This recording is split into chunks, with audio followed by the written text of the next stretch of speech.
另外，在嘉義市是發生一宗公車弄警察車的事故，有一台巡邏車是在路口咧等青紅燈的時，後壁的公車哪像就是因為無注意，一個看到車頂就打油門，轉對警察車的車尾甲弄落，加在這人是攏無安怎。也毋過公車頂頭22個乘客煞因為安尼，就要臨時去換坐別台車。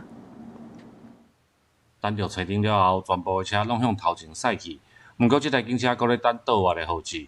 想袂到原本停佇後壁的公車，看到邊仔車攏駛向頭前嘛，對咧打油門來行，結果煞位警車的後壁來弄落去。無啊，我無在在意啊。算講你起步較慢，我起步較快安尼爾，叫我甲佢撞橋啊。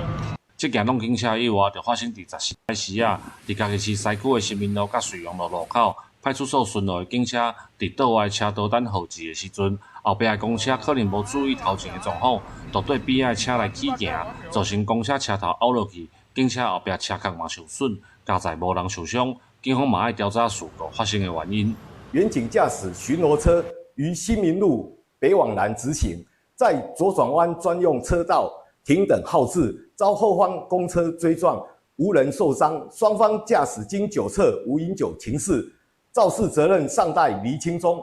公車頂面原本有22名乘客，因為車禍的發生，行程嘛受到影響。公司趕緊安排別台公車來載。警方提醒，駛車愛保持安全的距離，嘛要注意車前的狀況，才會當來減少交通事故的發生。